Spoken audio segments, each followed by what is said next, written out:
नमस्कार मित्रांनो, सर्वांना श्री स्वामी समर्थ. आजच्या या व्हिडिओमध्ये तुमचं खूप खूप मनापासून स्वागत आहे.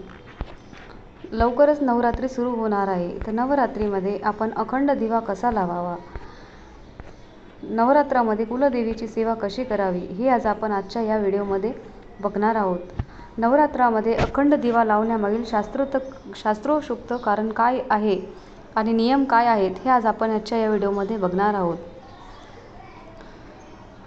दिवा हा प्रकाश पसरवतो आणि प्रकाश हा ज्ञान पसरवतो. देवाकडून आपल्याला संपूर्ण ज्ञान मिळावं म्हणून आपण देवाजवळ दिवे लावतो.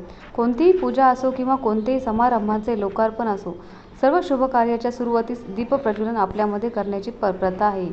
ज्या दिव्याची वात नेहमी उंचावते, त्याचप्रमाणे माणूस देखील उंचावत असतो. हेच दीपप्रज्वलनाचे मुख्य अर्थ आहे. म्हणून सर्वांचे कल्याण होवो अशीच इच्छा बाळगणाऱ्या माणसाने दिवा लावणारा दीपमंत्र आवर्जून म्हणावे. आपल्या हिंदू धर्मामध्ये कोणतेही शुभ काम करताना दिवा आपण लावतो. सकाळ आणि संध्याकाळ पूजा करताना देखील दिवा लावतात.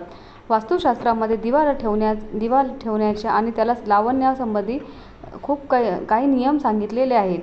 दिव्याची वात कोणत्या दिशेने असावी या संदर्भात वास्तुशास्त्रामध्ये पुरेशी माहिती मिळते. वास्तुशास्त्रामध्ये हे देखील सांगितले आहे की दिव्याची वात कोणत्या दिशेला ठेवल्यावर त्याचा काय परिणाम होतो. नवरात्रामध्ये अखंड दिवा का लावतात? आपल्या हिंदू धर्मामध्ये नवरात्रामध्ये खूप महत्त्व आहे. आपण वर्षातून 2 वेळा देवीची उपासना करतो. नवरात्रीमध्ये आई भगवतीला प्रसन्न करण्यासाठी भाविक लोक घटस्थापना, अखंड दिवा, जागरण इत्यादी करत असतात. नवरात्राच्या 9 दिवसामध्ये आपण घरात घटस्थापना करतो आणि अखंड दिवा लावतो. या अखंड दिव्याला न विझू देता ठेवण्याचा नियम आहे. हा अखंड दिवा लावल्यावर आपण ह्याला एकटे सोडू शकत नाही आणि त्याला विझू द्यायचे नाही. जर का दिवा विझला तर हे वाईट मानले जाते. नवरात्रामध्ये अखंड दिवा नवरात्रामध्ये 9 दिवसापर्यंत देवी आईला प्रसन्न करण्यासाठी आणि आपल्या इच्छा लवकरात लवकर पूर्ण फळ मिळावे म्हणून त्यासाठी एक गाईचा साजूक तुपाचा अखंड दिवा लावतात. जर घरात गाईचे साजूक तूप नसल्यास इतर कोणत्याही तुपाने आपण देवीपुढे अखंड दिवा लावू शकतो. नवरात्रीमध्ये 9 दिवसाचा दिवा तेवत ठेवणे याला अखंड दिवा म्हणतात. असे म्हटलं जातं की नवरात्रीमध्ये दिवा ठेवल्याने आपल्या घरात सुख, समृद्धी, शांतता बनून राहते आणि सर्व कार्य पूर्ण सिद्ध होतात. म्हणून नवरात्राच्या पहिल्या दिवशी संकल्प घेऊन अखंड दिवा ठेवतात आणि त्यांचे नियमाचे संरक्षण करावं. अखंड दिवा लावण्याची विधी. नवरात्रामध्ये अखंड दिवा लावण्यासाठी काही नियम आहेत, ज्यांना आपल्याला पाळावे जेणेकरून आपल्याला इच्छित फळ मिळू शकतात. सहसा लोक काय करतात तर पितळाचा दिवा अखंड म्हणून दिवा ठेवतात. जर आपल्याकडे पितळाचा दिवा नाही तर आपण मातीच्या पंती देखील आपण लावू शकतो. मातीचा दिवा अखंड म्हणून ठेवण्यासाठी दिव्याला संपूर्ण एक दिवसभर पाण्यात भिजवून ठेवा आणि त्याला पाण्यातून काढून स्वच्छ कापडाने पुसून वाळून घ्या. शास्त्रानुसार नवरात्रामध्ये अखंड दिवा लावण्यापूर्वी आपण मनात काही संकल्प घेतो आणि आई देवी भगवतीला विनवणी करतो की आमच्या सर्व इच्छा पूर्ण होऊ दे. अखंड दिवा कधी जमिनीवर ठेवू नये. दिवा नेहमी चौरंग किंवा पाटावर ठेवावा आणि नंतरच लावावा. दुर्गा देवीच्या समोर जर आपण जमिनीवर दिवा ठेवत आहात तर खाली आधी अष्टदल कमळ ठेवा. हे अष्टदल कमळ म्हणजे आपले गुलाब किंवा रंगीत तांदूळाने देखील काढू शकता. अखंड दिव्याची वात देखील महत्त्वाची आहे. ही वात रक्षासूत्र म्हणजे कलावापासून बनलेली असते. सव्वा हाताचा मापाचा हा रक्षासूत्र असतो. पूजेत वापरला जाणारा कच्चा कापूस घेऊन वात वळतात आणि ती वात दिव्याची मध्यभागी ठेवतात. अखंड दिवा लावण्यासाठी साजूक तुपाचा वापर करावा. जर आपल्याकडे दिवा लावण्यासाठी तूप नसेल तर आपण तिळाचा तेलाचा दिवा सुद्धा आपण लावू शकतो. मोहरीचे तेल शुद्ध असल्यास वापरू शकता. अखंड दिवा देवी आईच्या उजव्या बाजूस ठेवावं, पण जर दिवा तेलाचा असल्यास आणि त्याला डाव्या बाजूस ठेवावं. दिव्याला वारं लागू नये म्हणून त्याचे वर काचेचे झाकण ठेवावे. संकल्प पूर्ण झाल्यावर कधीही दिव्याला फुंकर मारून विझवू नये. दिवा स्वतःच शांत होऊ द्या.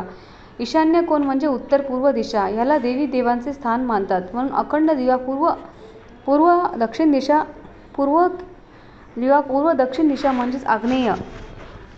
दक्षिण दिशा म्हणजेच आग्नेय म्हणजे आग्नेय कोनामध्ये ठेवणं शुभ असतं. लक्षात ठेवा की पूजेच्या वेळी दिव्याचे तोंड पूर्वेकडे असले किंवा उत्तरेकडे असावं. अखंड दिवा ठेवण्यापूर्वी हात जोडून श्री गणेश, देवी दुर्गा आणि भगवान शंकराची पूजा करावी. दिवा लावताना मनातल्या मनात आपल्या इच्छेबद्दल विचार करा आणि देवी आईला विनवणी करा की या पूजेच्या सांगतासह माझी इच्छा सर्व पूर्ण व्हाव्या. अखंड दिवा लावताना आपण असा मंत्र म्हणावा, ओम जयंती मंगलाकाली भद्रकाली कृपालिनी, ओम जयंती मंगलाकाली भद्रकाली कृपालिनी, दुर्गा क्षमा शिवक्षात्री शिवधात्री स्वाहा स्वदा नमोस्तुते. किंवा दीपज्योती परब्रह्म दीपज्योती जनार्दन दीपज्योती हर तिमे पाप संध्या दीप नमोस्तुते. दीपज्योती परब्रह्म दीपज्योतिर्जनार्दन दीप हरतु मे पाप संध्या दीप नमोस्तुते. शुभं करोति कल्याणम आरोग्यम सुख संपदा दुष्टबुद्धी विनाशाय दीपज्योती नमोस्तुते. शुभं करोति कल्याणम आरोग्यम धनसंपदा शत्रुबुद्धी विनाशाय दीपकाय नमोस्तुते. अखंड दिवा लावण्याचे हे आहेत नियम. नवरात्रामध्ये अखंड दिव्याची वात पूर्व दिशेला लावल्याने आयुष्य वाढतं. दिव्याची वात पश्चिम दिशेने ठेवल्यास दुःख वाढतं. दिव्याची वात उत्तर दिशेने केल्याने धनलाभ होतो आणि दिव्याची वात दक्षिण दिशेला केल्याने तोटा होतो. हा आहे तोटा आणि माणसाच्या किंवा धनाच्या रूपात देखील संभवतो. कोणत्याही शुभ कार्यामध्ये काम करण्याच्या पूर्वी आपण दिवा लावताना या मंत्राचा जप केल्याने आपल्याला त्वरित यश प्राप्त होते. अखंड दिव्याची जी उष्णता आहे ती सुमारे 4 बोटं जाणवली पाहिजे. असा दिवा आपण भाग्याचे सूचक असतं. दिव्याची वात सोनेरी असावी, त्यामुळे आपल्या जीवनात धनधान्य अफाट मिळतं आणि व्यवसायामध्ये प्रगती होते. जर अखंड वात विनाकारणास्तव स्वतःच विझल्यास घरात आर्थिक संकट येण्याची शक्यता असते. दिव्यात पुन्हा वात बदलू नये. दिव्याने दिवा लावणं हे देखील खूप अशुभ मानलं जातं. असं केल्याने आपल्या घरामध्ये आजार वाढतात आणि आपण मंगळ कार्यामध्ये आपल्याला अडथळा येतो. नवरात्रीमध्ये मातीचा अखंड दिवा लावल्याने आर्थिक भरभराटी येते. आपली सर्वत्र देशामध्ये कीर्ती वाढते. नवरात्रामध्ये दिवा अखंड लावल्याने घरात कुटुंबामध्ये सुखशांती आणि पितृशांती मिळते. नवरात्रीमध्ये तुपाचा आणि मोहरीचा तेलाचा अखंड दिवा लावल्याने सर्व कार्य शुभ सिद्ध होतात. नवरात्रामध्ये विद्यार्थ्यांना यश प्राप्तीसाठी तुपाचा दिवा लावावा. जर आपल्याला काही वास्तुदोष असल्यास त्याला दूर करण्यासाठी वास्तुदोषाच्या ठिकाणी तिळाच्या तेलाचा दिवा नक्की लावावा. शनीच्या दुष्प्रभावापासून सुटका मिळवण्यासाठी नवरात्रामध्ये तिळाच्या तेलाचा अखंड दिवा लावावा. हा दिवा शुभ मानला जातो. अखंड दिवा लावण्याचे शुभ काही आहेत महत्त्व.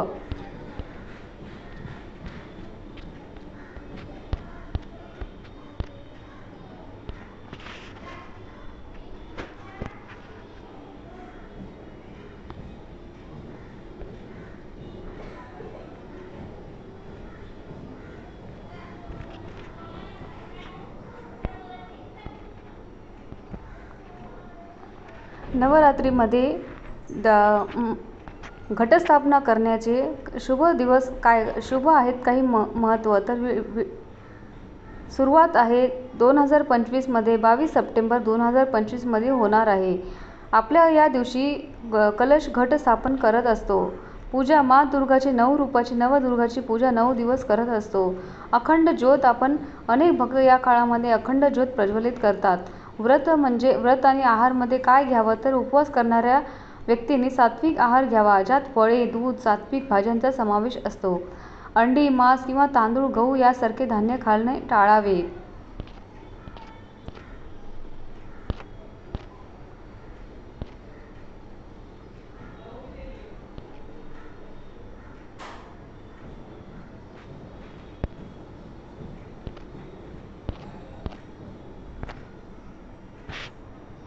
हा व्हिडिओ तुम्हाला कसा वाटला? हा जर व्हिडिओ आवडला असेल तर व्हिडिओला लाईक करा, शेअर करा आणि सबस्क्राईब करा.